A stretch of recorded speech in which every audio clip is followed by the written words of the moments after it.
झारखंड से हम महाराष्ट्र का रुख करेंगे। रौनक, इस बार रौनक, आवाज आ रही है आपको? आवाज आ रही है, आवाज आ रही है। जी। रौनक, इस बार वोट परसेंटेज पिछले बार के मुकाबले काफ़ी कम है। क्या कयास लगाए जा रहे हैं, क्या चर्चाएं हैं, क्यों वोटिंग कम हुई है? क्या मुंबई महानगर का असर ओवरऑल पूरे इस चरण पर पड़ता हुआ नजर आ रहा है, या वाकई में और छोटे जिलों में भी वोटिंग कम हुई है?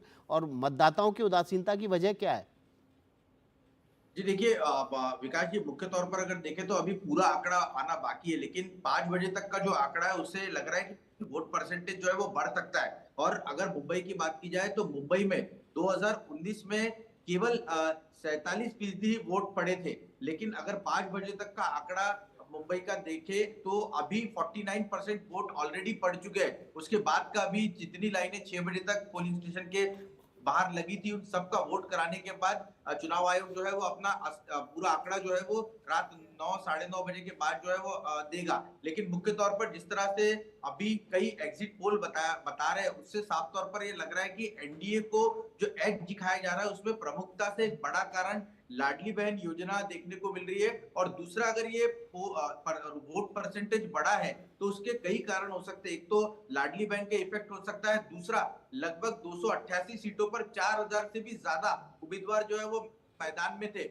और पिछले बार ये देखने को मिला था कि बीजेपी या फिर महायुति के सहयोगियों को ऐसा लग रहा था कि आराम से 400 पार का जो नारा दिया गया है उसकी वजह से बहुत सारे कार्यकर्ता उतने उत्साहित नहीं थे। उनको लग रहा था कि आराम से महायुति की जीत हो जाएगी।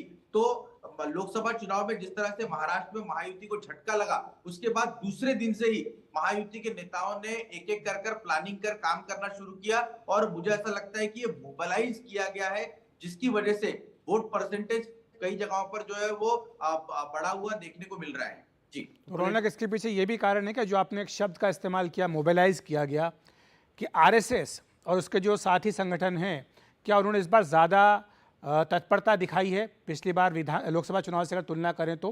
क्योंकि ये बार बार बात आई है कि कई जो कॉर्नर मीटिंग्स होती हैं, छोटी छोटी मीटिंग्स होती हैं, उनकी संख्या काफ़ी ज़्यादा थी इस बार आरएसएस की ओर से।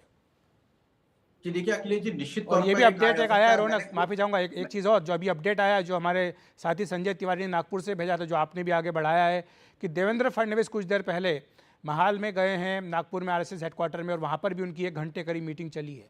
तो ये सब भी क्या उसी और इशारा कर रहा है? जी देखिए, निश्चित तौर पर देखिए, जिस तरह से लोकसभा चुनाव के नतीजे आए उसके बाद से ये संघ के नेताओं को और संघ के बड़े पदाधिकारियों को ये लगने लगा कि अगर संघ पीछे नहीं रहा तो हालत और बिगड़ सकती है। और पहले दिन से ही मैं आपको बता दूं कि प्रांत प्रचारक हो या फिर अकुल जी लिमय जैसे बड़े पदाधिकारियों आरएसएस के, उन सब ने बैठक लेना शुरू किया। और कई बैठकों में देवेंद्र फडणवीस खुद मौजूद थे। सबसे बड़ा विषय आया था कि अजीत पवार को लेकर जेल होने के लिए आरएसएस तैयार नहीं था। पार्टी के कैडर को, आरएसएस के पदाधिकारियों को, इन सबको ये विश्वास दिलाने की कोशिश की, उनके अंदर एक विश्वास पैदा करने की कोशिश की कि एक राजनीतिक गठबंधन, जिसे अर्थमेटिक कहते हैं, इसलिए अजीत पवार के साथ ये गठबंधन किया गया है। और अगर ऐसा नहीं किया गया तो महाविकास आघाड़ी को लोकसभा विधानसभा चुनाव में इसका एज हो सकता है। ये बात लोगों तक समझाने की कोशिश की गई और मुझे लगता है इसीलिए आज इस तरह का फायदा कहीं ना कहीं जो वोट परसेंटेज बढ़ा है, मोबिलाइज करने में ज्यादा से ज्यादा महायुति कामयाब हुई है। और जो एग्जिट पोल कई एजेंसीज बता रही है जिसमें महायुति को एज बताया जा रहा है, वो ये साफ तौर पर दिखा रहा है कि बीजेपी की जो माइक्रो प्लानिंग रही, फिर चाहे ओबीसी के छोटी छोटी जातियों को माइक्रो प्लानिंग कर उनकी बैठक लेना, और जिसमें बड़ी भूमिका बीजेपी महाराष्ट्र के जो इलेक्शन प्रभारी है भूपेंद्र यादव, उन्होंने निभाई है। लगभग 250 के करीब उन्होंने ओबीसी की छोटी छोटी समुदाय की बैठक ली। और पिछले 3 महीनों से वो लगातार महाराष्ट्र में ही रुके हुए हैं। केवल 1 या 2 दिनों के लिए वो दिल्ली जाते हैं, बाकी हफ्ते भर यही रहते हैं और लगातार वो बैठकों का दौर कर रहे थे। और इसका फायदा भी अखिलेश जी देखने को मिल रहा है। लेकिन रौनक, आपकी बातचीत से ऐसा लग रहा है कि पूरे इस कैंपेन को बीजेपी ने लीड किया। मुख्यमंत्री शिंदे साहब कहीं खो गए इस पूरे कैंपेन के दौरान। हालांकि प्रमुखता से उनका चेहरा आगे ज़रूर किया गया था कैंपेन में, लेकिन कहीं भी इस चुनाव में अगर नतीजे महायुति के पक्ष में आते हैं तो मुख्यमंत्री शिंदे का चेहरा क्या उतनी मजबूती से फिर आगे आ पाएगा मुख्यमंत्री के दावेदार के तौर पर? देखिए विकास जी, मैं इसमें थोड़ा सा मतलब कहना चाहूंगा कि मुख्यमंत्री एकनाथ शिंदे पूरी तरीके से चुनाव में थे।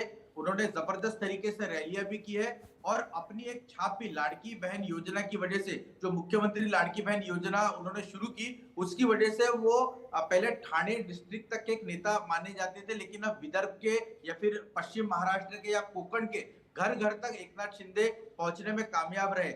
मुख्यमंत्री ने भी अपनी भूमिका बहुत शानदार तरीके से यहाँ पर निभाई है, लेकिन जिसको कहते हैं ना कि कोऑर्डिनेशन चाहिए, तो बड़े भाई की भूमिका में हमेशा से बीजेपी रही। लेकिन जो सवाल आप कर रहे हैं कि क्या अगर सरकार आती है, महायुति को बहुमत मिलता है, तो क्या एकनाथ शिंदे अपनी पोजीशन रिटेन कर पाएंगे?